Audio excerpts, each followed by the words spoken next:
கர்த்தராகிய இயேசு கிறிஸ்துவின் இனிய நாமத்தினாலே உங்களை நான் வாழ்த்துகிறேன். வேதத்தின் அதிசயங்கள் என்ற பகுதியின் மூலமாக இன்று நாம் தியானிக்க இருக்கும் வேத பகுதி மார்க்கு 5ஆம் அதிகாரம் 1 முதல் 21 வசனங்கள். மார்க்கு 5ஆம் அதிகாரம் 1 முதல் 21 வசனங்கள். 3 சுவிசேஷங்களிலே இந்த சம்பவம் வேத பகுதி சொல்லப்பட்டிருக்கிறது. மத்தேயு, மார்க்கு, லூக்கா ஆகிய 3 சுவிசேஷங்களிலும் சொல்லப்பட்ட ஒரு வேத பகுதி. எல்லோருக்கும் மிகவும் தெரிந்த பிரபலமான ஒரு வேத பகுதி என்னவென்றால், லேகியோன் என்ற பிசாசு பிடித்த ஒரு மனிதனை, அசுத்த ஆவிகள் பிடித்த ஒரு மனிதனை தேவன் விடுதலையாக்குகிறார். இந்த பகுதி எல்லோருக்கும் மிகவும் தெரிந்த ஒரு வேத பகுதி. இந்த வேத பகுதியிலிருந்து நாம் இன்று கற்றுக்கொள்ளக்கூடிய வேத அதிசயங்கள் அல்லது உண்மைகள் என்ன என்பதை நாம் பார்க்க போகிறோம். சம்பவம் என்னவென்று சொன்னால், கலிலேயா கடற்கரையிலே இருக்கக்கூடிய இயேசுவானவர் தம்முடைய சீஷர்களை பார்த்து சொல்கிறார், அக்கறைக்கு போவோம் வாருங்கள் என்று. அப்படி அக்கறைக்கு போவோம் வாருங்கள் என்று சொல்லி இயேசு தம்முடைய சீடர்களை அழைத்து படவிலே ஏறி கலிலேயா கடற்கரையில் இருந்து அக்கறையில் இருக்கக்கூடிய கதரேனர் என்னும் நாடு அல்லது கெர்கசேனர் என்று சொல்லக்கூடிய கடற்கரைக்கு போகிறார். கலிலேயாவிலிருந்து அக்கறைக்கு போகிறார். அப்படி அக்கறைக்கு போன போது கல்லறைகளிலே குடியிருக்கக்கூடிய ஒரு மனிதன் அவருக்கு எதிராக ஓடி வருகிறான். அப்படி அவரிடத்தில் ஓடி வந்து, ஆண்டவரே, எங்களுக்கும் உமக்கும் என்ன? காலம் வருவதற்கு முன்பே எங்களை வேதனைப்படுத்தும்படி இங்கு வந்தீரா? எங்களை இந்த எல்லைகளிலிருந்து துரத்திவிட வேண்டாம் என்று அவைகள் அவரிடத்தில் வேண்டிக் கொள்வதை நாம் பார்க்கிறோம். அப்படி அவைகள் சொல்லும் பொழுது இயேசுவானவர் அந்த மனிதனை பார்த்து கேட்கிறார், உன் பெயர் என்ன என்று. நாங்கள் அநேகராய் இருக்கிறபடினாலே என் பெயர் லேகியோன் என்று அந்த மனிதன் சொல்வதை நாம் பார்க்கிறோம். லேகியோன் என்று சொன்னால் குறைந்தபட்சம் 4000 முதல் 6000 வரையிலான எண்ணிக்கையை தான் லேகியோன் என்று சொல்வார்கள். அப்படி என்று சொன்னால் ஒரே மனித உடலுக்குள் ஒரு மனிதனுக்குள் 4000 முதற்கொண்டு 6000 பிசாசுகள், அசுத்த ஆவிகள் உள்ளே இருப்பதை நாம் உணர்ந்து கொள்ள முடிகிறது. 6000 அசுத்த ஆவிகள் நிறைந்த ஒரு மனிதன் இயேசுவானவரிடத்தில் பேசிக் கொண்டிருப்பதை நாம் பார்க்கிறோம். அந்த பிசாசுகள் இயேசுவானவரை பார்த்து, இந்த எல்லைகளில் இருந்து எங்களை துரத்தி விட வேண்டாம், அதோ அங்கே மேய்கிறது, அந்த பன்றிகளுக்குள் நாங்கள் போகும்படி எங்களுக்கு உத்தரவு கொடுக்க வேண்டும் என்று அவரை வேண்டிக் கொண்டன. அவைகளுக்கு அவர் உத்தரவு கொடுக்க அந்த பன்றிகளுக்குள் அந்த பிசாசுகள், அசுத்த ஆவிகள் உள்ளே செல்ல பன்றிகள் மேலே இருந்து கடலில் விழுந்து மாய்ந்து போவதை நாம் பார்க்கிறோம். பன்றிகளை மேய்த்தவர்கள் உடனடியாக ஊருக்குள்ளே பட்டணத்திற்குள் சென்று சுற்றுப்புறத்தில் இருப்பவர்களுக்கு சம்பவித்ததை சொல்ல பட்டணத்து மக்கள் எல்லோரும் இயேசுவை நோக்கி வருகிறார்கள். இயேசுவின் இடத்தில் வந்து, எங்கள் எல்லையை விட்டு திரும்பி போய்விடும், நீர் இங்கே இருக்க வேண்டாம் என்பதாக அவரிடத்தில் வேண்டிக் கொள்கிறார்கள். அதை கேட்ட இயேசுவானவர் அங்கு வேறு எதுவும் பேசவில்லை, வேறு எதுவும் செய்யவில்லை. மீண்டுமாக அங்கே படகு ஏறி கலிலேயா கடற்கரைக்கு திரும்பி வந்துவிட்டார். அக்கறைக்கு போனவர் இவர்கள் கேட்டுக்கொண்டதின் அடிப்படையிலே இக்கரைக்கு மீண்டும் திரும்பி வந்துவிட்டார். இதுதான் அங்கே நடந்த சம்பவம். இந்த வேத பகுதியிலிருந்து, இந்த வேத சம்பவத்திலிருந்து நாம் கற்றுக்கொள்ளக்கூடிய காரியங்கள் என்னவென்று பார்ப்போமானால், 3 விதமான வேண்டுதல்களை குறித்து நாம் பார்க்க போகிறோம். யார் யார் என்னென்ன வேண்டுதல்களை செய்தார்கள், யாரிடத்தில் அந்த வேண்டுதல்களை செய்தார்கள், அந்த வேண்டுதலுக்கு கொடுக்கப்பட்ட உத்தரவு என்ன, அந்த வேண்டுதல் அங்கீகரிக்கப்பட்டதா என்பதை குறித்து நாம் இன்று தியானிக்க போகிறோம். முதலாவது வேண்டுதல் அசுத்த ஆவிகளின் வேண்டுதல் அல்லது பிசாசின் வேண்டுதல். 10வது வசனத்திலே பாருங்கள், தங்களை அந்த திசைகளில் இருந்து துரத்தி விடாதபடிக்கு அவரை மிகவும் வேண்டிக் கொண்டன அல்லது வேண்டிக் கொண்டான் என்பதாக வேதம் சொல்கிறது. இங்கே அசுத்த ஆவிகள் இயேசுவானவரை பார்த்து வேண்டிக் கொள்கிறன. மீண்டும் ஒரு வேண்டுதலை அந்த பிசாசுகள் செய்வதை நாம் பார்க்கிறோம். அந்த பிசாசுகள் எல்லாம் அவரை நோக்கி, பன்றிகளுக்குள்ளே போகும்படி அவைகளுக்குள்ளே எங்களை அனுப்பும் என்று அவரை வேண்டிக் கொண்டன. முதலாவது வேண்டுதல் பிசாசின் வேண்டுதல், அசுத்த ஆவியின் வேண்டுதல். இயேசுவானவரிடத்தில் வந்து அந்த அசுத்த ஆவிகள் எல்லாம் தங்களை துரத்தி விடாதபடிக்கு அந்த பன்றிகளுக்குள் போகும்படியாக உத்தரவு கொடுக்க வேண்டும் என்று வேண்டிக் கொண்டன. இது பிசாசுகள் வைத்த வேண்டுதல், பிசாசுகள் வைத்த விண்ணப்பம். இதற்கு என்ன உத்தரவு கொடுக்கப்பட்டது? 13வது வசனத்திலே பாருங்கள், இயேசு அவைகளுக்கு உத்தரவு கொடுத்த உடனே அசுத்த ஆவிகள் புறப்பட்டு பன்றிகளுக்குள்ளே போயின. உடனே ஏறக்குறைய 2000 பன்றிகள் உள்ள அந்த கூட்டம் உயர்ந்த மேட்டிலிருந்து ஓடி கடலிலே பாய்ந்து கடலில் அமிழ்ந்து மாண்டது என்பதாக வேதம் சொல்கிறது. அப்படி என்றால் பிசாசு இயேசுவானவரிடத்தில் ஒரு வேண்டுதலை வைக்கிறது, அந்த பிசாசின் வேண்டுதலுக்கு நேர்மறையான ஒரு உத்தரவை இயேசுவானவர் கொடுப்பதை நாம் பார்க்கிறோம். அப்படி என்றால் ஒரு பாசிட்டிவ் ஆன்சர் அங்கே கொடுக்கப்படுவதை நாம் உணர்ந்து கொள்ள முடிகிறது. பிசாசின் வேண்டுதல், அசுத்த ஆவியின் வேண்டுதல் இங்கே அங்கீகரிக்கப்படுகிறது, ஏற்றுக்கொள்ளப்படுகிறது. என்ன வேண்டிக் கொண்டனவோ அந்த வேண்டுதல் பிசாசுகளுக்கு கொடுக்கப்பட்டது. ஆக முதலாவது வேண்டுதல் பிசாசின் வேண்டுதல், அந்த பிசாசின் வேண்டுதல் இயேசுவானவரால் அங்கீகரிக்கப்பட்டது. இரண்டாவது ஒரு வேண்டுதலை நாம் இங்கே பார்க்கிறோம். இந்த வேண்டுதலை யார் வைத்தது? அங்கே இருந்த பட்டணத்து ஜனங்கள், அல்லது அங்கே சுற்றுப்புறத்தார், அல்லது அவரை அறியாதவர்கள், அவரை ஏற்றுக்கொள்ளாதவர்கள், அவரை விரும்பாதவர்கள் அங்கே அவரிடத்தில் ஒரு வேண்டுதலை வைப்பதை நாம் பார்க்கிறோம். 17வது வசனத்திலே பாருங்கள், அப்பொழுது தங்கள் எல்லைகளை விட்டு போகும்படி அவரை வேண்டிக் கொள்ள தொடங்கினார்கள் என்பதாக சொல்லப்பட்டிருக்கிறது. பன்றிகளுக்கு நடந்ததை கேள்விப்பட்டவர்கள் இயேசுவானவரிடத்தில் வந்து அவரிடத்தில் ஒரு வேண்டுதலை வைக்கிறார்கள். அவரை குறித்து அறியாதவர்கள் அவர்கள், அவர் அங்கே இருப்பதை விரும்பாதவர்கள் அவர்கள், அவரை ஏற்றுக்கொள்ளாத ஜனங்கள் தங்களுடைய எல்லையை விட்டு போகும்படி அவரிடத்தில் ஒரு வேண்டுதலை வைக்கிறார்கள். அந்த வேண்டுதலுக்கு என்ன பதில் கிடைத்தது?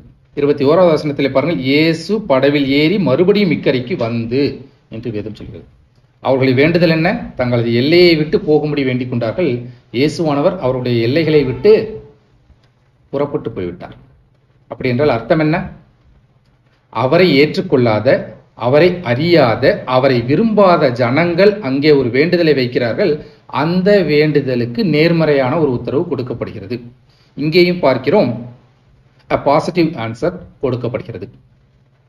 இவர்களுடைய அவரை அறியாத, அவரை விரும்பாத ஜனங்கள் அங்கே வேண்டிக் கொண்டதின் அடிப்படையில் உத்தரவு கொடுக்கப்பட்டது. அவர்களுடைய வேண்டுதல் அங்கே அங்கீகரிக்கப்பட்டது, ஏற்றுக்கொள்ளப்பட்டது. முதலாவது வேண்டுதல் பார்த்தோம், பிசாசின் வேண்டுதல் அங்கீகரிக்கப்பட்டது. இரண்டாவது வேண்டுதல், அவரை அறியாதவர்கள், ஏற்றுக்கொள்ளாதவர்கள், அவர்கள் செய்த விண்ணப்பமும் ஏற்றுக்கொள்ளப்பட்டது. மூன்றாவது ஒரு விண்ணப்பத்தை நாம் பார்க்கலாம்.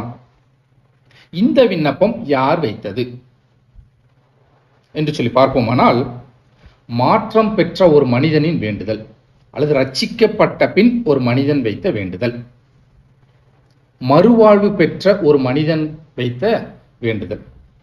18வது வசனத்தில் பாருங்கள், அப்பொழுது அவர் படவில் ஏறுகிற பொழுது பிசாசு பிடித்திருந்தவன் அவரோட கூட இருக்கும்படி தனக்கு உத்தரவு கொடுக்க அவரை வேண்டிக் கொண்டான்.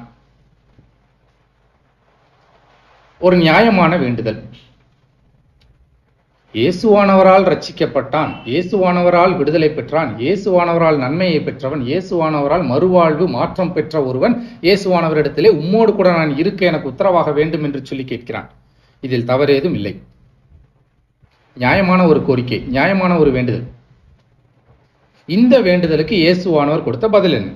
தொடர்ந்து 19வது வசனத்திலே பாருங்கள், இயேசு அவனுக்கு உத்தரவு கொடாமல் என்று வேதம் சொல்கிறது. அப்படி என்றால் இவனுடைய இந்த ரட்சிக்கப்பட்ட ஒரு மனிதனுடைய வேண்டுதல் அங்கே அங்கீகரிக்கப்படவில்லை, ஏற்றுக்கொள்ளப்படவில்லை. நெகட்டிவ் ஆன்சர் அங்கே கொடுக்கப்படுகிறது. எதிர்மறையான ஒரு பதிலை இயேசுவானவர் அங்கே அந்த மனிதனுக்கு கொடுப்பதை நாம் பார்க்கிறோம். பிசாசுகள் வேண்டிக் கொண்டன, அந்த வேண்டுதல் அங்கீகரிக்கப்பட்டது. அவரை அறியாத ஜனங்கள், அவரை ஏற்றுக்கொள்ளாத, அவரை விரும்பாத ஜனங்கள் அங்கே வேண்டுதல் செய்கிறார்கள், அந்த வேண்டுதல் அங்கே ஏற்றுக்கொள்ளப்பட்டது. ஆனால் ரட்சிக்கப்பட்ட ஒரு மனிதன் அவரிடத்தில் வேண்டிக் கொள்கிறான், அந்த வேண்டுதல் அங்கீகரிக்கப்படவில்லை. நியாயமான வேண்டுதலாக காணப்பட்டாலும் அந்த வேண்டுதல் அங்கே அங்கீகரிக்கப்படவில்லை. இயேசுவானவர் அந்த வேண்டுதலை ஏற்றுக்கொள்ளவில்லை. அவனுக்கு வேண்டிக் கொண்டதின் அடிப்படையிலே உத்தரவு கொடுக்கவில்லை. ஏன்? காரணம் என்ன? நியாயமான வேண்டுதலாக இருந்தாலும் இயேசுவானவர் அந்த வேண்டுதலை அங்கீகரிக்காமல் நிராகரித்து விட்டதன் காரணம் என்ன? காரணம் பாருங்கள், ஏசாயா 55ஆம் அதிகாரம் 8 முதல் 11 வசனங்கள். ஏசாயா 55 8 முதல் 11 வசனங்களை நாம் பார்ப்போமானால், என் நினைவுகள் உங்கள் நினைவுகள் அல்ல, உங்கள் வழிகள் என் வழிகளும் அல்லவென்று கர்த்தர் சொல்லுகிறார். பூமியை பார்க்கிலும் வானங்கள் எப்படி உயர்ந்திருக்கிறதோ அப்படியே உங்கள் வழிகளை பார்க்கிலும் என் வழிகளும், உங்கள் நினைவுகளை பார்க்கிலும் என் நினைவுகளும் உயர்ந்திருக்கிறது. மாரியும் உறைந்த மழையும் வானத்திலிருந்து இறங்கி அவ்விடத்துக்கு திரும்பாமல் பூமியை நினைத்து அதில் முளை கிளம்பி விளையும்படி செய்து விதைக்கிறவனுக்கு விதையையும் புசிக்கிறவனுக்கு ஆகாரத்தையும் கொடுக்கிறது எப்படியோ அப்படியே என் வாயிலிருந்து புறப்படும் வசனமும் இருக்கும். அது வெறுமையாய் என்னிடத்திற்கு திரும்பாமல் அது நான் விரும்புகிறதை செய்து நான் அதை அனுப்பின காரியமாகும்படி வாய்க்கும்.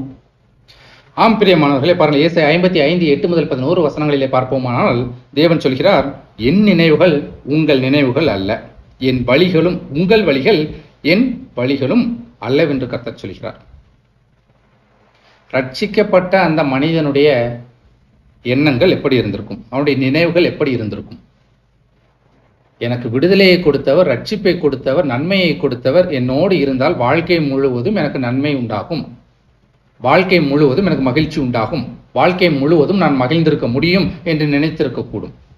இதுதான் அந்த ரட்சிக்கப்பட்ட விடுதலை பெற்ற மனிதனுடைய எண்ணமாக இருந்திருக்கும். ஆனால் தேவன் சொல்கிறது, உங்கள் நினைவுகள் என் நினைவுகள் அல்ல, உங்கள் வழிகள் என் வழிகள் அல்ல. அப்படி என்றால் உன்னை குறித்து நீ வைத்திருக்கக்கூடிய எண்ணம் என்னுடைய எண்ணம் அல்ல. உன்னுடைய வாழ்க்கையை குறித்து நான் வைத்திருக்கக்கூடிய திட்டம் வேறு. உன்னுடைய வாழ்க்கையை குறித்து நான் வைத்திருக்கக்கூடிய சித்தம் வேறு. நீ நினைப்பது தவறு. உன்னை குறித்து நான் ஏற்படுத்தி வைத்திருக்கக்கூடிய வழிகள் வேறு. நீ நினைப்பது போன்று கிடையாது என்பதாக தேவன் சொல்கிறார். அவன் நினைத்ததில் ஒன்றும் தவறில்லை, ஆனாலும் இயேசுவானவர் அங்கே அங்கீகரிக்கவில்லை. அதற்கு பதிலாக சொல்கிறார், உன் நினைவுகள் என் நினைவுகள் அல்ல. அப்படி என்றால் அப்படியே என் வாயிலிருந்து புறப்படும் வசனமும் இருக்கும், அது வெறுமையா என்னிடத்திற்கு திரும்பாமல் அது நான் விரும்புகிறதை செய்து நான் அதை அனுப்பின காரியமாகும்படி வாய்க்கும். இந்த வசனம் அப்படியே அந்த மனிதனுடைய வாழ்க்கையில் நிறைவேறினதை நாம் காண முடியும். பாருங்கள், 19வது வசனத்திலே, இயேசு அவனுக்கு உத்தரவு கொடாமல் நீ உன் இனத்தாரிடத்தில் உன் வீட்டிற்கு போய் கர்த்தர் உனக்கு இறங்கி உனக்கு செய்தவைகளை எல்லாம் அவர்களுக்கு அறிவி என்று சொன்னார். அந்தபடி அவன் போய் இயேசு தனக்கு செய்தவைகளையெல்லாம் தெக்கப்போலி என்னும் நாட்டில் பிரசித்தம் பண்ண தொடங்கினான். எல்லோரும் ஆச்சரியப்பட்டார்கள் என்பதாக. ரட்சிக்கப்பட்ட மனிதனுடைய வேண்டுதல் என்ன? அவரோடு கூட இருக்க வேண்டும் என்பது. ஆனால் இயேசுவானவர் அதற்கு உத்தரவு கொடுக்காமல் மாறுபாடான ஒரு காரியத்தை செய்கிறார். நீ என்னோடு கூட இருக்க வேண்டியது இல்லை, நீ உன் வீட்டிற்கு போ, உன் இனத்தாரிடத்திற்கு போய் தேவன் உனக்கு செய்த நன்மையான காரியங்களை குறித்து அவர்களுக்கு சாட்சியாக இரு. என்னுடைய வார்த்தைகளை நீ அவர்களுக்கு எடுத்து சொல். இந்த ஜனங்கள் என்னை ஏற்றுக்கொள்ளவில்லை, ஆனாலும் என்னிடத்தில் ரட்சிப்பை பெற்ற உன்னை நான் அனுப்புகிறேன், என் பிரதிநிதியாக, என் ஊழியனாக நீ உன் ஜனத்திற்கு போய் இந்த காரியத்தை, சுவிசேஷத்தை சொல் என்பதாக அவனை அனுப்புகிறது நாம் பார்க்கிறோம். ஆகவே தான் இவனுடைய வேண்டுதல் அங்கே நிராகரிக்கப்பட்டது. பாருங்கள், அவனுடைய எண்ணம் வேறாக இருந்தது, ஆனால் தேவனுடைய திட்டம் அவனுடைய வாழ்க்கையில் வேறாக இருந்தது. வேறு விதமாக அங்கே செயல்பட்டதை நாம் பார்க்கிறோம். இப்படித்தான் நம்முடைய வாழ்க்கையிலும் கூட நாம் நம்மை குறித்து வேறு எண்ணம் கொண்டிருக்கலாம். அது நல்லதாக நம்முடைய பார்வையிலும் காணப்படலாம். ஆனால் தேவன் நம்மை குறித்து வைத்திருக்கக்கூடிய திட்டம் வேறு. நம்மை குறித்து வைத்திருக்கக்கூடிய சித்தம் நாம் நினைப்பதை காட்டிலும் உயர்ந்ததாக இருக்கும். நம்முடைய வழிகளை காட்டிலும் நமக்கு அவர் ஏற்படுத்தி வைத்திருக்கக்கூடிய வழிகள் மிகவும் பிரத்யேகமானதாக இருக்கும். வேதம் சொல்கிறது, கேளுங்கள் அப்பொழுது உங்களுக்கு கொடுக்கப்படும். ரட்சிக்கப்பட்ட இந்த மனிதன் கேட்டான், ஆனால் கொடுக்கப்படவில்லை. வேண்டிக் கொண்டான், அவனுடைய வேண்டுதலுக்கு உத்தரவு கொடுக்கப்படவில்லை. அப்படி என்றால் என்ன? கேளுங்கள் அப்பொழுது உங்களுக்கு கொடுக்கப்படும் என்று வேதம் சொல்கிறது. எப்பொழுது? அப்பொழுது கொடுக்கப்படும் என்று சொன்னால் எப்பொழுது கொடுக்கப்படும்? அவருடைய சித்தத்தின்படி, அவருடைய திட்டத்தின் கீழ் நீங்கள் எதை கேட்டாலும் அப்பொழுது அது உங்களுக்கு கொடுக்கப்படும். உங்களுடைய எண்ணத்திற்கு ஏற்ப, உங்களுடைய திட்டத்திற்கு ஏற்ப நீங்கள் கேட்பதை விட்டுவிட்டு அவருடைய சித்தத்திற்கு ஏற்ப நீங்கள் எதை கேட்டாலும் அப்பொழுது அது உங்களுக்கு கொடுக்கப்படும். ஒருவேளை இயேசுவானவரின் சித்தத்திற்கு ஏற்ப இவன் எதையாகவும் கேட்டிருந்தால் நிச்சயமாக அங்கே உத்தரவு கொடுக்கப்பட்டிருக்கும், அவனுடைய வேண்டுதல் அங்கீகரிக்கப்பட்டிருக்கும். ஆகவே பிரியமானவர்களே, கேளுங்கள் அப்பொழுது உங்களுக்கு கொடுக்கப்படும் என்பதன் அர்த்தத்தை நாம் புரிந்து செயல்பட வேண்டும். கேட்கிற நாம் அவருடைய சித்தத்தின்படிதான் கேட்கிறோமா, அவருடைய திட்டத்தின் அடிப்படையில் தான் கேட்கிறோமா என்பதை நாம் அறிந்து வைத்திருக்க வேண்டும். அப்படி அறிந்து வைத்திருந்து கேட்போமானால் நீங்கள் கேட்கிற யாவும் உங்களுக்கு கொடுக்கப்படும். இந்த வேத பகுதியிலிருந்து நாம் உணர்ந்து கொள்ள வேண்டிய ஒரு சில உண்மைகளை நான் எடுத்துச் சொல்ல விரும்புகிறேன். முதலாவது ஒரு உண்மை, தனி ஒரு மனிதனை தேடி வரும் தெய்வம் இயேசுவானவர். கூட்டத்திற்கு மாத்திரம்தான் நான் பேசுவேன், கூட்டத்தில் இருப்பவர்களுக்கு மாத்திரம்தான் நான் அற்புதம் செய்வேன், கூட்டத்தோடு தான் நான் ரட்சிப்பை ஏற்படுத்துவேன் என்பது அல்ல.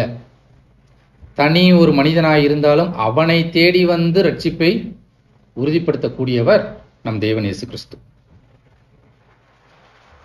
கலிலேயா கடற்கரையிலிருந்து அக்கறைக்கு போய் கதரேனர் நாட்டின் எல்லையிலே வேறு எந்த அற்புதமும் அவர் செய்யவில்லை, வேறு எந்த பிரசங்கமும் அவர் செய்யவில்லை, பெரிதாக எந்த காரியத்தையும் செய்யவில்லை. மாறாக இந்த ஒரே ஒரு மனிதனுக்கு விடுதலையை கொடுத்தார், இந்த ஒரே ஒரு மனிதனை ரட்சித்துக் கொண்டார், அவனுடைய வாழ்க்கையிலே மறுவாழ்வு பெறும்படியாக, மாற்றம் பெறும்படியாக செய்தார், மீண்டும் திரும்பி வந்துவிட்டார்.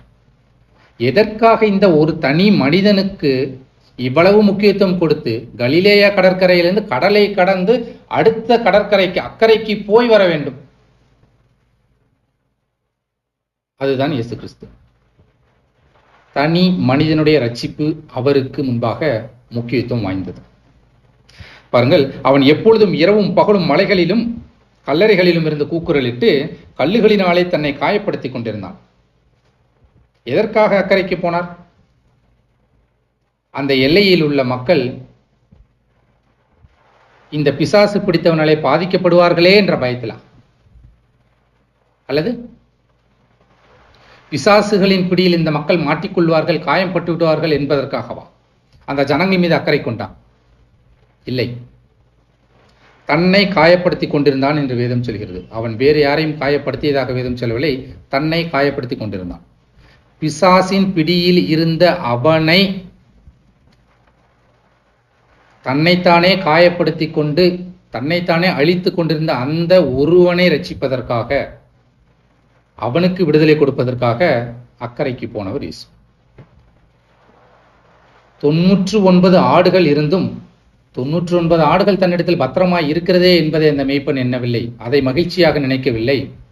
காணாமற் போன ஒரே ஆட்டை தேடி காடு மேடு அலைந்து காணாமற் போன ஆட்டை தேடி பிடித்து வந்தபோது அதை காட்டிலும் பெரிய மகிழ்ச்சி அடைந்தார். தனி ஒரு மனிதனின் ரட்சிப்பு அவருக்கு முன்பாக மிகவும் முக்கியம் வாய்ந்தது. தனி ஒரு மனிதனாய் இருந்தாலும் அவனை தேடி சென்று ரட்சிக்கக்கூடியவர் இயேசுவானவர். இரண்டாவது ஒரு உண்மை, மத்தேயு 8ஆம் அதிகாரம் 29வது வசனத்திலே பாருங்கள். இதே வேத பகுதி, இதே சம்பவம் மத்தேயிலே சொல்லப்பட்டிருக்கிறது. அவர்கள் அவரை நோக்கி, இயேசுவே தேவனுடைய குமாரனே, எங்களுக்கும் உமக்கும் என்ன? காலம் வரும் முன்னே எங்களை வேதனைப்படுத்த இங்கே வந்தீரோ என்று கூப்பிட்டார்கள். அப்படி என்றால் இயேசுவானவர் எங்கேயும் பிசாசை அழித்ததாக வேதத்தில் சொல்லப்படவில்லை. அவர் உயிரோடு நன்மை செய்கிறவராக சுற்றித் திரிந்த காலங்களிலே பிசாசுகளை துரத்தினார் என்றுதான் வேதம் சொல்கிறதே தவிர எங்கும் பிசாசை அழித்து போட்டார் என்று வேதம் சொல்லவில்லை. அப்படி என்றால் இங்கே மிக தெளிவாக சொல்கிறது, காலம் வரும் முன்னே எங்களை வேதனைப்படுத்த இங்கே வந்தீரோ என்று சொல்லி. பிசாசை அழிக்க ஏற்ற காலம் என்று ஒன்று உண்டு, அது இயேசுவானவருக்கு தெரியும். அதுவரையிலும் அவர் பிசாசை அழிக்கவில்லை. பிசாசை காண்கிற இடங்களிலெல்லாம் துரத்தி விட்டார் என்பதாகத்தான் வேதம் சொல்கிறது. பிசாசை அவர் அழிக்கும் காலம் என்று ஒன்று உண்டு, அதுவரையிலும் அவர் அதை அழிப்பதில்லை. அதற்கு காலத்தை கொடுத்திருக்கிறார். ஏற்ற காலம் வரும் பொழுது அவர் அந்த பிசாசை அழித்து அக்கினி கடலிலே தள்ளி போடுவார்.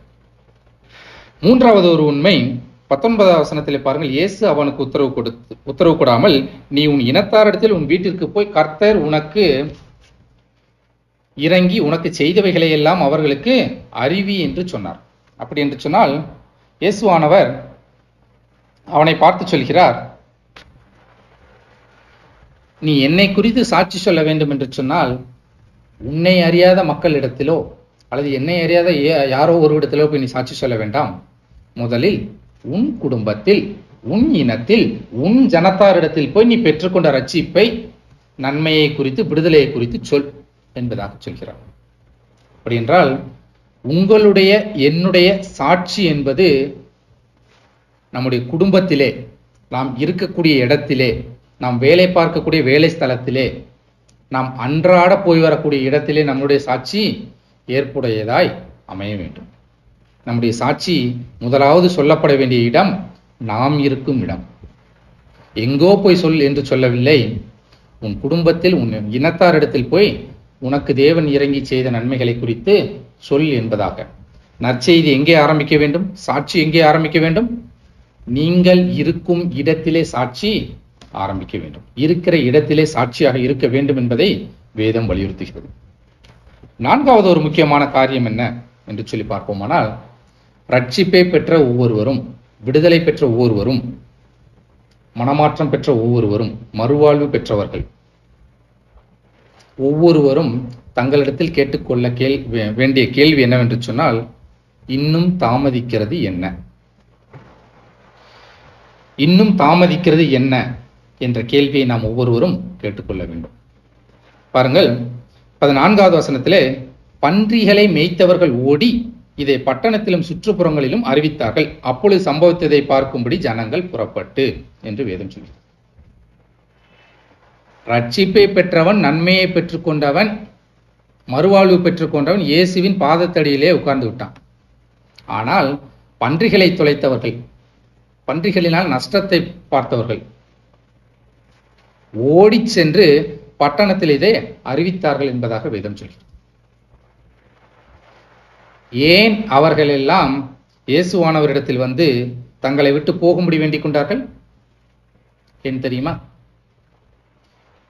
உண்மையாகவே ரட்சிப்பை பெற்றவன்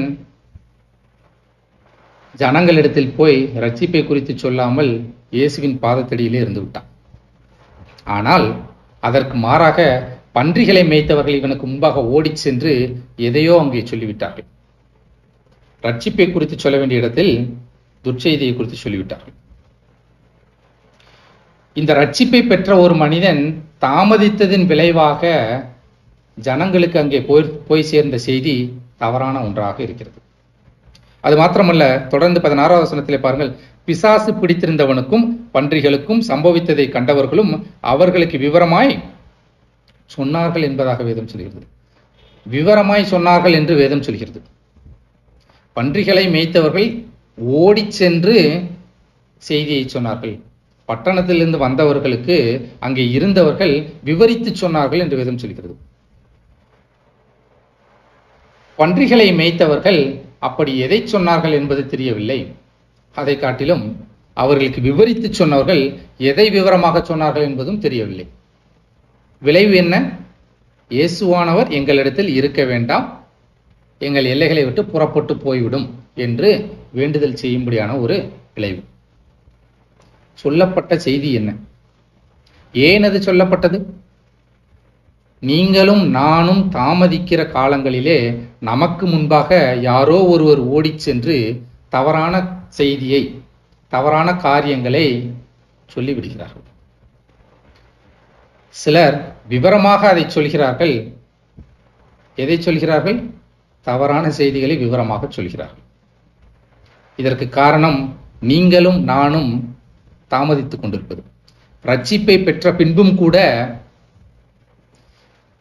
இயேசுவானவருடைய பாதத்தடியிலேயே இருக்க வேண்டும் என்று நினைத்துக் கொண்டிருப்பது. உங்களையும் என்னையும் சாட்சியாக இருக்க வேண்டும், ஏற்படுத்த வேண்டும் என்பது அவருடைய எண்ணமாக இருக்கும் பொழுது வெளியே சென்று சாட்சி சொல்ல மறுத்து அவருடைய பாதத்தருகிலேயே இருக்க வேண்டும், அவரோடு கூடவே செல்ல வேண்டும் என்று நினைத்துக் கொண்டிருப்பதும் தாமதம்தான். தாமதிக்கிற ஒவ்வொரு பொழுதும் யாரோ ஒருவர் உலகத்தார் ஓடி சென்று உலகத்திற்குள் தவறான செய்தியை அங்கே விதைத்துக் கொண்டிருக்கிறார்கள். இன்னும் தாமதிக்கிறது ஏன்? ரட்சிப்பை பெற்ற உடனே, ரட்சிப்பை பெற்றவர்கள் தாமதிக்க கூடாது.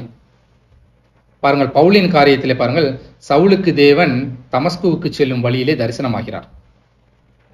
தரிசனமான பின்பு ஒரு தீர்க்கதரிசியை அவரிடத்தில் அனுப்புகிறார். அனனியா என்ற தீர்க்கதரிசி அவரிடத்தில் செல்கிறார். அப்போஸ்தலர் 22ஆம் அதிகாரம் 16வது வசனத்திலே பாருங்கள், இப்பொழுது நீ தாமதிக்கிறது என்ன? நீ எழுந்து கர்த்தருடைய நாமத்தை தொழுது கொண்டு ஞானஸ்நானம் பெற்று உன் பாவங்கள் போக கழுவப்படு என்றான். 18வது வசனத்திலே பாருங்கள், தேவன் சவுலுக்கு தரிசனமாகி அவர் என்னை நோக்கி, நீ என்னை குறித்து சொல்லும் சாட்சி இவர்கள் ஏற்றுக்கொள்ள மாட்டார்கள், ஆதலால் நீ தாமதம் பண்ணாமல் சீக்கிரமாக எருசலேமை விட்டு புறப்பட்டு போ என்றார். ஏனெனில் சவுலின் வாழ்க்கையிலே தேவன் ஒரு திட்டத்தை வைத்திருந்தார். சவுல் எருசலேமிலே தேவனை குறித்து சொல்ல வேண்டும். ஏனெனில் எருசலேமில் தான் நான் எப்படிப்பட்டவன் என்பதை மக்கள் அறிந்திருக்கிறார்கள். நான் கொடூரமானவன், இயேசுவானவருக்கு விரோதமாக செயல்பட்டவன், இன்று இயேசுவானவருக்கே சாட்சியாக வாழ்வது நல்லது என்று பவுல் எண்ணிக்கொண்டிருந்தான். ஆனால் தேவன் தரிசனமாகி சொன்னார், நீ சொன்னாலும் இந்த எருசலேம் நகரத்தார் உன்னை நம்ப மாட்டார்கள். உன்னை குறித்து என்னுடைய திட்டம் வேறு. உன்னை நான் புறஜாதிகளுக்கும் ராஜாக்களுக்கும் சுவிசேஷம் அறிவிப்பவனாக ஏற்படுத்துவேன். என்னுடைய திட்டம் இப்படியாக இருக்கிறது. நீ தாமதம் பண்ணாமல் எருசலேமை விட்டு புறப்பட்டு போ என்பதாக சொல்கிறார். பவுலுடைய வாழ்க்கையிலும் அப்படித்தான். ரட்சிப்பை பெற்றவுடன் பவுலுக்கு கேட்கப்பட்ட கேள்வி, நீ இன்னும் தாமதிக்கிறது என்ன என்பதாகும். நீங்களும் நானும் தாமதிக்கிற ஒவ்வொரு நிமிடமும் ஆபத்து கிட்டிக் கொண்டிருக்கிறது. தாமதிக்கும் ஒவ்வொரு நிமிடமும் தவறான செய்திகள் உலகத்திலே பரப்பப்பட்டு கொண்டிருக்கிறது. தாமதிக்கிற ஒவ்வொரு நிமிடமும் பாவங்கள் உலகத்தில் அதிகரித்துக் கொண்டிருக்கிறது. யோனாவின் வாழ்க்கையிலே பாருங்கள், நினிவே பட்டணத்திற்கு போய் அதற்கு விரோதமாக பிரசங்கி என்பதாக தேவன் சொல்கிறார். ஆனால் யோனாவோ நினிவேக்கு போகாமல் தர்ஷிசுக்கு கப்பல் ஏறி பிரயாணம் பண்ணுவதை நாம் பார்க்கிறோம். நினிவே பட்டணமானது 3 நாள் பிரயாண தூரம் உள்ள பட்டணம் என்று வேதம் சொல்கிறது. அப்படி என்று சொன்னால் 3 நாள் பிரயாணம் பண்ணினால் அந்த பட்டணத்தை முழுவதுமாக சுற்றி வந்து விடலாம். 3 நாள் யோனா மீனின் வயிற்றிலே இருந்ததை நாம் பார்க்கிறோம். 3 நாள் இரவும் பகலும் யோனா மீனின் வயிற்றில் இருந்தார். மீனின் வயிற்றில் இருந்த அந்த 3 நாள் தான் யோனா நினிவேவில் பிரசங்கம் செய்திருக்க வேண்டும். ஆனால் 3 நாள் தாமதம் செய்ததின் விளைவு பாருங்கள். எத்தனை பேர் அங்கே அந்த சுவிசேஷத்தை கேட்காமல், தேவனுடைய எச்சரிப்பை கேட்காமல், ரட்சிப்படையாமல் மரித்து போனார்களோ தெரியாது. அந்த 3 நாள் எவ்வளவு பாவம் பெருகியது என்பது நமக்கு தெரியாது. காரணம் என்ன? யோனா என்னும் தீர்க்கதரிசி, கர்த்தருடைய மனிதன் அங்கே 3 நாள் தாமதித்து. ஆகவே பிரியமானவர்களே, ரட்சிப்படைந்த நாம் இன்னும் தாமதிக்கிறது என்ன என்ற கேள்வியை நமக்குள்ளாக நாம் கேட்க வேண்டும். தாமதமின்றி செயல்படுகிறவர்களாக நாம் விளங்க வேண்டும். இறுதியாக ஒரு காரியம் 15வது வசனத்திலே பாருங்கள். இயேசுவின் இடத்தில் வந்து லேகியோனாகிய பிசாசுகள் பிடித்திருந்தவன் வஸ்திரம் தரித்து உட்கார்ந்து புத்தி தெளிந்திருக்கிறதை கண்டு பயந்தார்கள் என்பதாக வேதம் சொல்கிறது. பயந்தார்கள் என்று வேதம் சொல்கிறதே, இந்த பயம் அர்த்தமற்ற பயம். இயேசுவானவர் பயந்து போன ஒவ்வொருவரையும் நோக்கி முதலாவது சொல்லும் காரியம், பயப்படாதிருங்கள். தம்மோடு கூட இருக்கக்கூடிய சீஷர்களை பார்த்து சொல்கிறார், பயப்படாதிருங்கள் என்று. எத்தனையோ இடங்களில் இயேசுவானவர் சொன்ன முதல் வார்த்தை பயப்படாதிருங்கள். ஆனால் இங்கே இயேசுவானவரிடத்தில் வந்த ஜனங்களை பார்த்து இயேசுவானவர் பயப்படாதிருங்கள் என்று சொல்லவில்லை, சொல்ல இயலவில்லை. ஏன்? ஏனெனில் அந்த பயம் அர்த்தமற்றது. ஏன் இந்த பயம் அர்த்தமற்றது? இந்த பிசாசுகள் பிடித்திருந்த மனிதன் கல்லறைகளில் குடியிருந்தான். சங்கிலிகளினால் கட்டக்கூடாதவனாய் இருந்தான். அப்படியே கட்டப்பட்டாலும் இரும்பு சங்கிலிகளை தகர்த்து போட்டு கொடூரமானவனாய் இருந்தான் என்று வேதம் சொல்கிறது. அப்போதெல்லாம் பயப்படாத ஜனங்கள் அவன் வஸ்திரம் தரித்து உட்கார்ந்து புத்தி தெளிந்திருக்கிறதை கண்டு பயந்தார்களாம். புத்தி தெளிந்திருக்கிறவனை கண்டு பயப்படுவது அர்த்தமற்ற பயம். ஆகவே தான் தேவன் அங்கே பயப்படாதிருங்கள் என்று சொல்லவில்லை.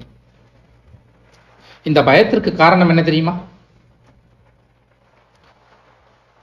அங்கே சொல்லப்பட்ட செய்தி எப்படி? பன்றி மேய்த்தவர்கள் ஓடி சென்று சொன்ன செய்தி இவர்களை பயமுறுத்தியது. பன்றி மேய்த்தவர்கள் தங்களுடைய ஆதாயம் அற்றுப்போனது, உலகத்திலே தங்களுக்கு லாபம் இல்லாமற் போனது என்று எண்ணி அங்கே நற்செய்திக்கு பதிலாக துர்ச்செய்தியை பரப்பியிருக்கிறார்கள். அப்படி பரப்பப்பட்ட பன்றி மேய்ப்பவர்களினால் பரப்பப்பட்ட அந்த துர்ச்செய்தியின் விளைவுதான் அர்த்தமற்ற பயம். நீங்களும் நானும் தாமதிக்கும் ஒவ்வொரு நிமிடமும் இப்படித்தான் ஜனங்கள் ஏதோ ஒன்றை, தகாத ஒன்றை கேட்டுக்கொண்டு பயந்து கொண்டிருக்கிறார்கள். அந்த பயங்கள் அர்த்தமற்றது. 20வது வசனத்திலே பாருங்கள். அந்தபடி அவன் போய் இயேசு தனக்கு செய்தவைகளையெல்லாம் தெக்கப்போலி என்னும் நாட்டில் பிரசித்தம் பண்ண தொடங்கினான்.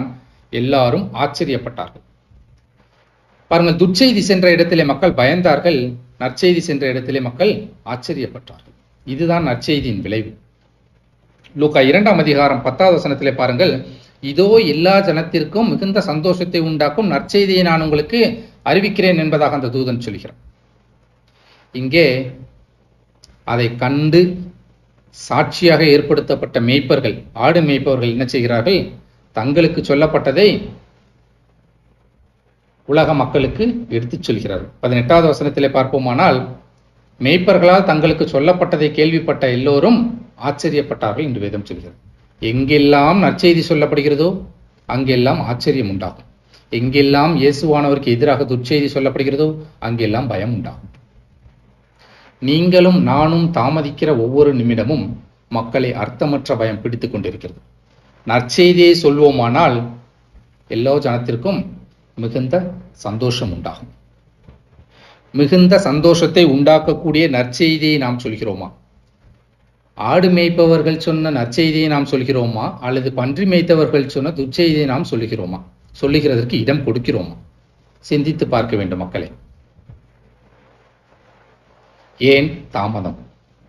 இன்று ரட்சிப்படைந்திருக்கிறேன், நன்மையை பெற்றிருக்கிறேன், இயேசுவானவரால் மறுவாழ்வு பெற்றிருக்கிறேன், மனமாற்றம் பெற்றிருக்கிறேன், கிறிஸ்தவனாக இருக்கிறேன் என்று சொல்லக்கூடிய நாம் ஒவ்வொருவரும் கேட்டுக்கொள்ள வேண்டிய ஒரே கேள்வி, இன்னும் ஏன் தாமதம்? தாமதிக்கிறது என்ன? பவுலினிடத்தில் கேட்ட அதே கேள்வியை இன்று நாம் நம்மிடத்தில் கேட்க வேண்டும். தாமதிக்கிறது என்ன?